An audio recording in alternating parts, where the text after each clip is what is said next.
Hello dear student, आज जो है हम डायरेक्ट इनडायरेक्ट का जो है पार्ट टू या कंडीशन बी लेकर आए हैं। और इस कंडीशन में हम पढ़ेंगे कि किसी अगर बाहर वाला सेंटेंस यानी इनवर्टेड कामा के बाहर वाला सेंटेंस अगर पास्ट टेंस में है तो अंदर वाले सेंटेंस में यानी रिकॉर्डिंग स्पीच में किस तरीके से चेंजेस होते हैं, तो उसी को हम पढ़ेंगे। Direct indirect condition B, interchange of tense यानी किस तरीके से टेंस में चेंज होगा।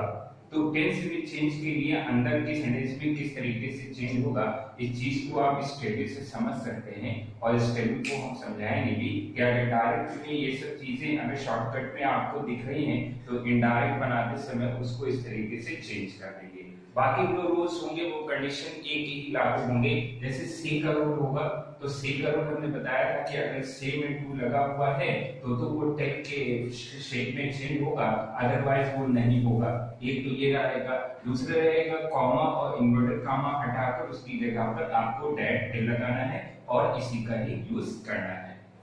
बस इसमें ये थोड़ा सा चेंज होगा कि जो इन्वर्टेड कॉमा की बाहर वाला यहाँ वाला जो सेंटेंस होगा वो यहाँ पे आपको पास्ट टेंस में शो करेगा।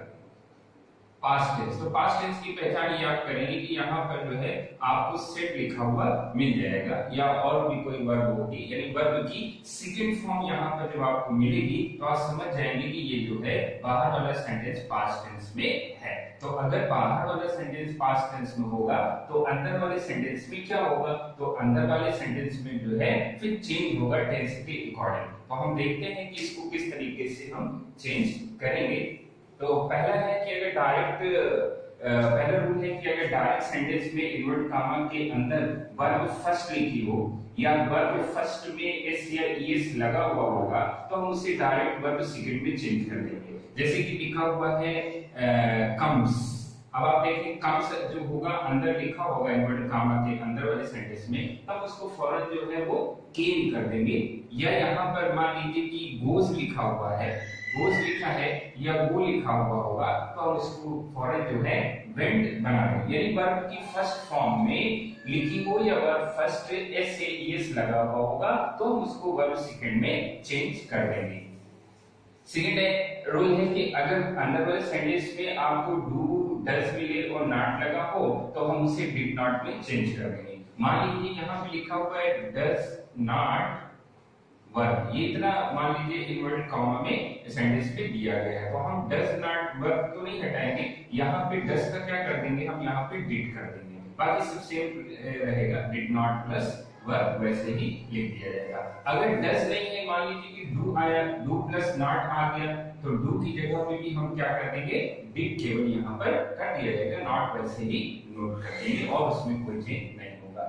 थर्ड रूल हम देखते हैं, ये फर्स्ट रूल हो गया कि अगर वर्ब फर्स्ट में एस होगा तो वर्ब सेकंड बना देंगे, डू या डज या नॉट होगा तो उसे डिड नॉट कर देंगे। वर्ब थर्ड ये वर्ब अगर सेकंड होगा, अगर इन्वर्टेड कॉमा के अंदर वाले सेंटेंस में पहले से ही अगर वर्ब सेकंड दी गई हो तो उसे हैड प्लस वर्ब थर्ड कर देंगे। जैसे यहाँ पे अगर मान लीजिए कि अंदर वाले सेंटेंस में पहले से ही जो है वेंट लिखा होगा, WENT, तो हमको पता है ये वर्ब की सेकंड फॉर्म है यानी वर्ब सेकंड है, तो हम इसको जब इनडायरेक्ट में चेंज करेंगे तो इस वेंट की जगह पे हम लिख देंगे हैड और गॉन, बस ये फौरन जो है इनडायरेक्ट में चेंज हो जाएगा। या मान लीजिए कि यहाँ पे लिखा हुआ है स्लेप्ट लिखा हुआ है तो हम स्लेप्ट देखते हैं तो स्लेप्ट जो है ये भी जो है वर्ब की सेकंड फॉर्म है, स्लेप्ट जो है वर्ब की सेकंड फॉर्म है। लेकिन जब हम इससे चेंज करेंगे तो उसमें हैड प्लस वर्ब थर्ड कर देंगे तो आगे जो है हम हैड लगा देंगे और प्लस वर्ब थर्ड यानी इसी को जो है हम स्लेप्ट लिख देंगे। ध्यान दीजिएगा स्लेप्ट जो है ये वर्ब सेकंड भी है और वर्ब थर्ड भी है, लेकिन दोनों में डिफरेंस क्या होगा, वर्ब सेकंड तो ऐसे होगा लेकिन जब वर्ब थर्ड होगा तो उसके आगे आपको हैज या हैव या हैड या पैसिव वॉइस में जो है वो सेंटेंस आपको मिल जाएगा तो आप पकड़ लेंगे कि ये जो है थर्ड फॉर्म में है। ठीक है, इस वक्त टाइम जो है ये सेकंड वर्ब है, वर्ब सेकंड है, लेकिन जब हम इस वर्ब सेकंड को चेंज करेंगे तो आगे हैड लिख देंगे और स्लेप्ट का स्लेप्ट ही लिखा रहेगा क्योंकि सेकंड और थर्ड में सेम चलता है तो ये हमारा हो जाएगा। आगे देखते हैं नंबर 4 पे देखते हैं कि did not plus verb first आ जाए, यानी डिड नॉट लिखा हो वर्ब फर्स्ट होगा तो हम उसे had not plus verb third कर देंगे। फॉर एग्जांपल जैसे लिखा होगा ही डिड नॉट बी, ये इन्वर्टेड कॉमा के अंदर का मान लीजिए सेंटेंस है। अब हमें इसे डायरेक्ट में चेंज करना है, तो हम यहाँ पे देखते हैं ये बताता है रूल कि डिड नॉट हो और वर्ब फर्स्ट हो तो डिड नॉट की जगह पे had not plus verb third कर देंगे। तो आप यहाँ पे देखिए डिड है, डिड की जगह पे हैड कर दिया जाएगा, और यहाँ पे वीक है, यहाँ वर्ब फर्स्ट है जिसको वर्ब थर्ड में चेंज कर देंगे तो वर्ब थर्ड हो जाएगी वेप्ट। तो हमारा ये बन जाएगा he had not wept. Okay student, ये देखा किस तरीके से हमने जो है डिड को हैड में बदला, वेप्ट को वेप्ट में बदल दिया, और इस तरीके से हमारा इनडायरेक्ट में चेंज हो गया। एक तो ये होगा। दूसरा ये होगा कि अगर विल होगा तो हम पुट कर देंगे, विल अगर होगा तो विल की जगह पे हम वुड लिख देंगे। अगर विल लिखा हुआ है तो वो हमारा क्या हो जाएगा, वुड हो जाएगा। और अगर शैल लिखा होगा SHLL शैल, तो उसको हम कर देंगे SHOULD, यानी उसको शुड कर दिया जाएगा। यानी विल होगा तो वुड, शैल होगा शुड। लेकिन एक प्रॉब्लम और है, एक प्रॉब्लम ये है कि मान लीजिए कि इन्वर्टेड कॉमा के अंदर वाला सेंटेंस आई शैल से शुरू हुआ, ठीक है, आई शैल लिखा हुआ है, लेकिन चेंज करते वक्त आई अगर चेंज हो गया तो भी शैल फिर नहीं लेंगे। मान लीजिए आई ही हो गया तो अब शैल की जगह पे हम विल लेंगे और विल का हम कर देंगे क्या, वुड। ये अभी कंडीशन में हम चेंज पढ़ेंगे कि किस तरीके से जो है हम प्रोनाउंस का चेंज करते हैं, वो कंडीशन सी में हम डिस्कस करेंगे। और यहाँ पे बस इतना याद रखिए कि विल का वुड होगा और शैल का शुड हो जाएगा। लाइक की तरह अगर कैन लिखा होगा तो हम कैन को हटाकर वहां पे कुड कर देंगे, और अगर मे लिखा होगा तो मे को हटाकर उस जगह पे हम माइट कर दिया जाएगा। उसी लाइकवाइज है, अगर हैज होगा तो हैज को हटाकर हम हैड कर देंगे, और अगर हैव होगा तो हैव को भी हम हटाकर वहां पे हैड लिख देंगे। इस तरीके से वो चेंज हो जाएगा। उसी तरह अब हम आते हैं नेक्स्ट टर्म पर। नेक्स्ट टर्म है इज आर एम। अगर हमारा इज या आर या एम तीनों में से कोई एक होगा तो हम उसको जो है वाज या वर में हम उसको चेंज कर देंगे, वाज या वर में। भाई ये ध्यान रखना है कि इज आर एम को हटाकर आपको वाज या वर लगाना है, लेकिन वो सब्जेक्ट के अकॉर्डिंग। अगर सिंगुलर होगा तो वाज कर देंगे, अगर प्लूरल होगा तो वर कर देंगे, और उसमें जो है कोई चेंज नहीं होगा। नेक्स्ट सेंटेंस आता है कि अगर was were were first ING होगा, इसलिए लिखेंगे कि ही was singing, he was singing। अगर इन्वर्टेड कॉमा के अंदर का सेंटेंस लाइक मान लेते हैं इधर लिखा हुआ है कि he was singing, तो आप देखिए यहाँ was है और वर्ब फर्स्ट आईएनजी है। तो अगर was या वर्ब हो, वर्ब फर्स्ट आईएनजी हो, तो was वर्ब को हटाकर यहाँ पर had been आपको करना है, was हटा देंगे और वहां पे हम कर देंगे had been, had been। तो he had been singing, भाई इतना आपको करना है और वो सेंटेंस जो है वो इनडायरेक्ट में चेंज हो जाएगा। नेक्स्ट हमारा है कि was were विदाउट वर्ब आ जाए। मान लीजिए was लिखा हो या were लिखा हो, लेकिन जो हो उसमें वर्ब ना हो, तो हम उसको कैसे करेंगे।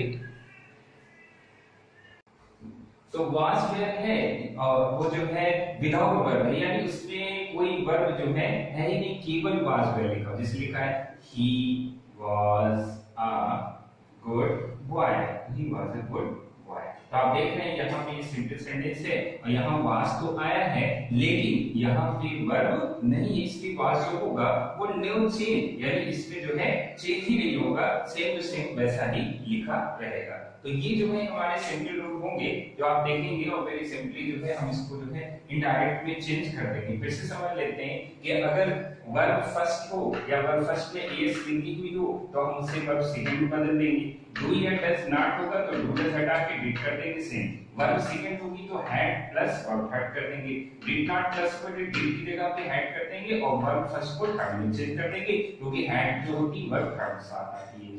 अगर विल और शैल होगा तो विल को हम वुड कर देंगे, शैल को हम शुड कर देंगे। कैन होगा तो वुड कर देंगे, मे होगा तो माइट कर देंगे। हैज या हैव दोनों में से कोई भी होगा तो हैड कर देंगे, और इज आर एम होगा तो वाज या वर कर देंगे। वाज या वर अगर वर्ब के साथ आ रहा है तो हैड बीन, वाज या वर को हटाकर हैड बीन कर देंगे, वर्ब फर्स्ट आईएनजी को लिख दिया जाएगा। वाज वर आया तो है लेकिन उसमें वर्ब नहीं है, ये विदाउट वर्ब है, ये उसमें वर्ब है सिंपल फॉर्म में है, तो वहां पे नो चेंज। एक और चीज है, अगर यही चीज पहले से दी गई होगी, मान लीजिए कि वुड शुड डायरेक्ट इनडायरेक्ट में पहले से दिया तो नो चेंज, कुड पहले से दिया तो नो चेंज, माइट पहले से दिया है नो चेंज, हैड अगर पहले से दिया है तो नो चेंज। ओके, इस चीज का ध्यान रखना है कि अगर ये वाले वर्ड हैं ये पहले से अगर आ रहे हैं तो वो इनडायरेक्ट में चेंज नहीं होगा, वो सेम टू सेम रखा जा रहा है। अब एक चीज और रूल इसका बनता है कि मान लीजिए कि एक इन्वर्टेड कामा बाहर का सेंटेंस हुआ और एक अंदर का सेंटेंस हुआ, और अंदर वाले सेंटेंस में कोई यूनिवर्सल ट्रुथ की बात हो रही है, यूनिवर्सल ट्रुथ समझ गए होंगे, ऐसा सच जो सार्वभौमिक सत्य जिसे कहा जाता है, यानी जो सब जगह सच है उसको झूठा नहीं बताया जा सकता, तो उसको यूनिवर्सल ट्रुथ कहा जाता है। जैसे कहा गया कि 2 and 2 make 4, 2 और 2 मिलाकर 4 होते हैं, तो ये एक सच बात है, हम इसमें चेंज नहीं कर सकते कि हम 2 में अगर 2 को प्लस करेंगे तो 4 ही होता है।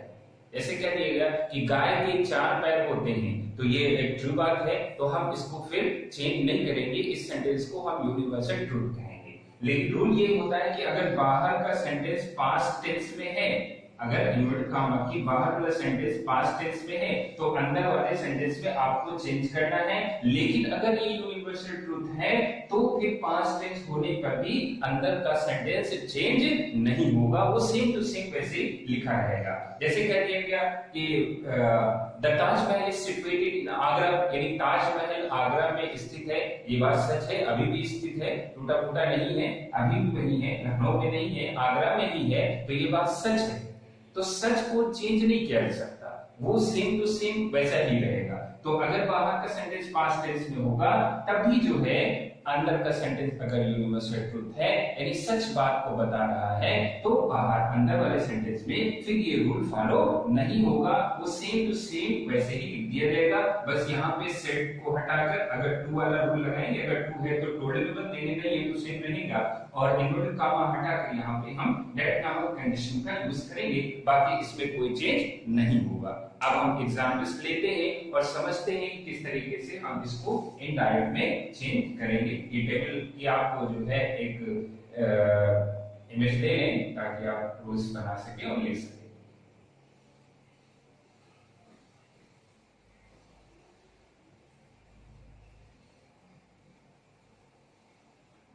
अब एग्जाम्पल हम चलेंगे, एग्जाम्पल नंबर 1 देखते हैं।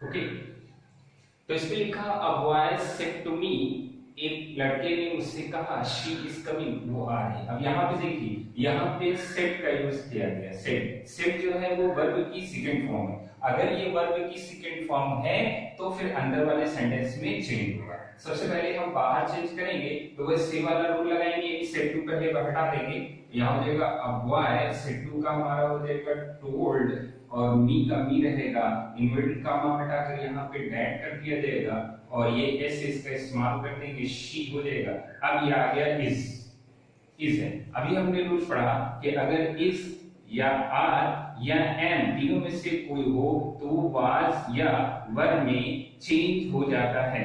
तो यहाँ पे इज है, सिंगुलर है, तो इसमें का वाज ले लिया जाएगा, तो शी वाज कमिंग, कभी भी चेंज होता है वो आगे भी बताया जाएगा कैसे। ये हमारा सेंटेंस कंप्लीट हो गया। इस सेट टू को हम किस में बदल देंगे, टोल्ड में बदल देंगे, इन्वर्टेड कामा हटाकर दैट लगा देंगे, और इज आर है तो वाज वेयर, सिंगुलर है तो वाज, प्लूरल होता है तो वर में उसका यूज कर दिया जाता है। नेक्स्ट एग्जांपल देखते हैं तो बात और क्लियर हो जाएगी।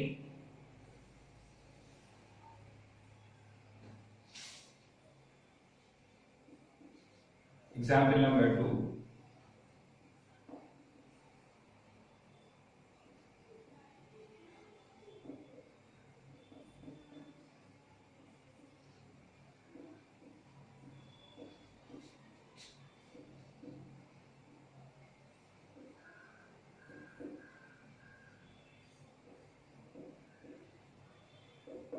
ओके, ये लिखा हुआ है my mother said they do not play on the road, ये हो गया हमारा इन्वर्टेड कामा के बाहर वाला सेंटेंस, ये हमारे इन्वर्टेड कामा के अंदर वाला सेंटेंस। सबसे पहले हम देखेंगे कि बाहर पास्ट टेंस में है कि नहीं है। तो हम यहाँ पे देखते हैं कि सेट लिखा हुआ है और सेट जो है वर्ब की सेकंड फॉर्म है, यानी ये पास्ट टेंस में हो गया। अभी अब ये पास्ट टेंस में हो गया तो ये चेंज हो जाएगा।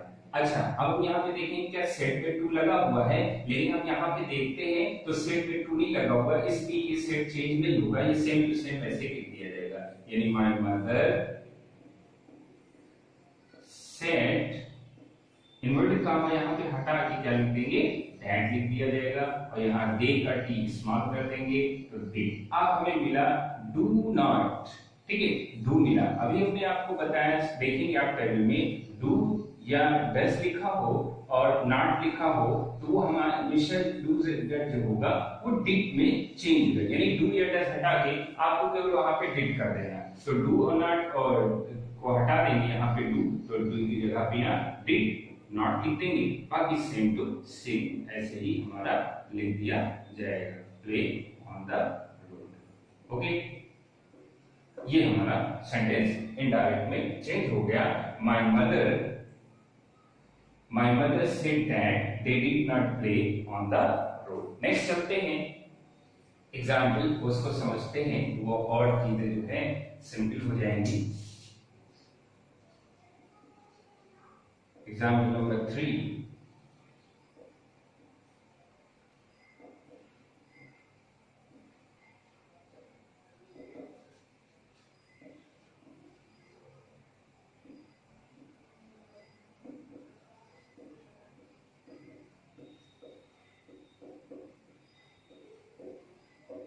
okay, a man said to me she will go to Lucknow. A man said to me she will go to Lucknow. अब यहाँ पे देखिए फिर सेट टू आ गया। अब यहाँ पे सेट टू किस में कर देंगे, टोल्ड में कर देंगे सिंपली। अब यहाँ पढ़ेंगे a man told me, inverted comma हटा के यहाँ पे क्या लगा देंगे, दैट लगा देंगे, और यहाँ पे एस से शी का एस जो है ये स्मॉल हो जाएगा शी से। अब यहाँ पे देखिए आपको विल मिला। अभी हमने आपको बताया कि अगर विल होगा तो हम उसे वुड कर देंगे, और अगर शैल होगा तो हम उसको क्या कर देंगे, शुड कर देंगे। ओके, यानी अगर विल होगा तो वुड कर देंगे, शैल होगा तो शुड कर देंगे। तो यहाँ पे विल यूज हो रहा है, तो विल का हम यहाँ पे क्या कर देंगे, वुड कर देंगे। वुड गो टू लखनऊ, बाकी सेम टू सेम वैसे ही रहेगा, क्योंकि अलग कंडीशन के अकॉर्डिंग जो है रूल्स बदलते रहेंगे और नए रूल्स को हम देखते चलेंगे। तो ये एक रूल्स हो गया। टेबल है a man told me that she would go to Lucknow. अगला एग्जांपल देखते हैं।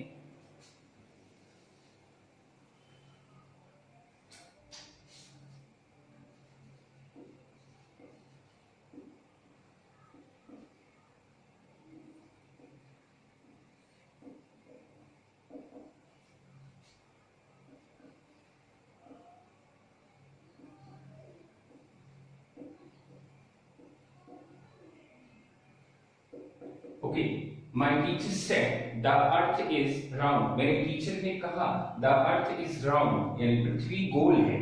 तो ये चीज जो है ये एक सच्ची बात है।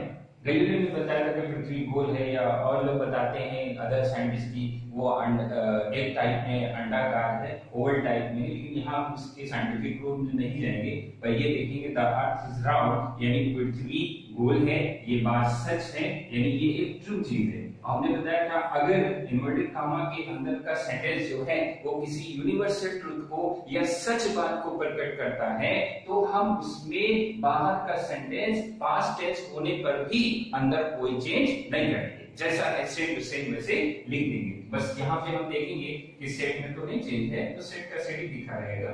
माय टीचर सेड, और इन्वर्टेड कामा यहाँ पे हटा के हम लगा देंगे दैट, और द का जो है टी हम इस्तेमाल कर देंगे। The earth is round.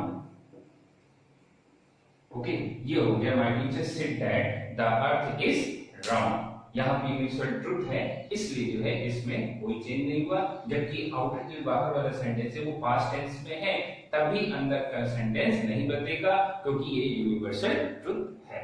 तो ये हमारी एक कंडीशन कंप्लीट हुई, कंडीशन बी है। अगर यही चीज प्रेजेंट या फ्यूचर में होता तब भी अंदर कोई चेंज नहीं होगा। जो हमने कंडीशन ए में पढ़ा था, कंडीशन ए में ये पढ़ा था कि अगर इन्वर्टेड कॉमा के बाहर का सेंटेंस प्रेजेंट टेंस या फ्यूचर टेंस में होगा तभी अंदर के सेंटेंस में कोई चेंज नहीं होगा। यहाँ कंडीशन बी में हमने ये पढ़ा कि अगर बाहर का सेंटेंस पास्ट टेंस में होगा तो अंदर का सेंटेंस भी चेंज हो जाएगा। लेकिन अगर अंदर यूनिवर्सल ट्रूथ की बात हो रही है तो अंदर वाले सेंटेंस में फिर कोई भी चेंज नहीं होगा, वो सेम टू सेम वैसे ही लिख दिया जाएगा। आप इस वीडियो को देखें, पसंद आए तो लाइक करें, सब्सक्राइब करें और शेयर करें। Thank you.